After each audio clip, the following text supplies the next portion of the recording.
In this quick video, I'm going to show you how to import a QFX file in GnuCash. So open GnuCash, we're going to create a brand new register. And we're going to click on File, New File. And then from here, I think because I already have it open, let's just continue without saving. On the new account hierarchy, click Next. From here, we're going to click Next, Next.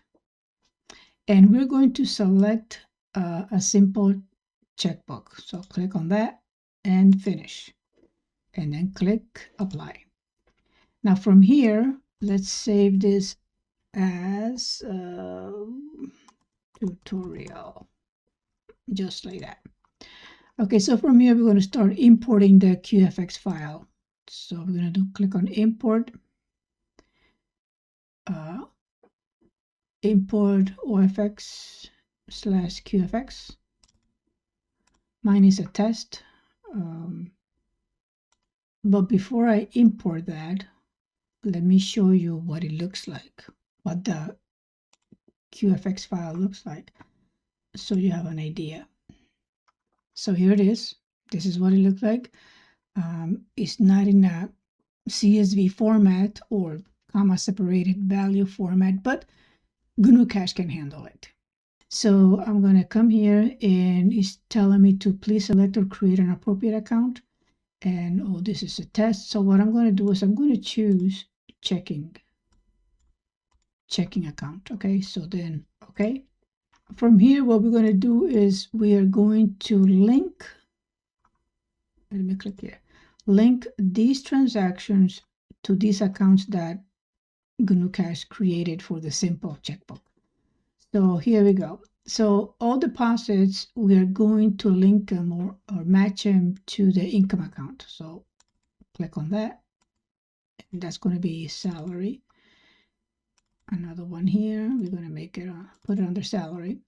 And everything that we draw, all that's, it's going to be an expense, but because it's categorized, now you have to choose a category.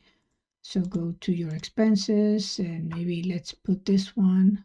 It says food here, so let's put it under groceries, something, whatever. Let's put it under, I don't know, maybe I'm going to put it under miscellaneous. And this is just for the purpose of this video only. This is another expense. What is that? 287. I don't know. Maybe that was, I don't know. That was the for gas.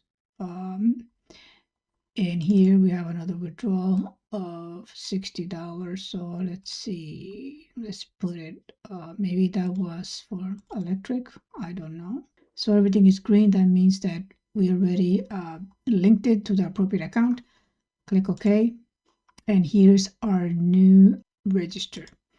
So here, if we click on the checking account, here are all the transactions that we imported. Here we have the income, and these are the respective expenses. And here we have another income. If you click on accounts, go to expenses, they have been categorized as you selected previously. If you go to your income, and then go to salary, here are the deposits that we imported from the QFX file. Okay, so this is it. This is how you import an QFX file in GnuCash. And before we close, we have to make sure that we save the file so we don't lose our changes. Okay, so I hope you found this video helpful. If you did, please give it a thumbs up and subscribe to my channel. Thank you for watching and be well.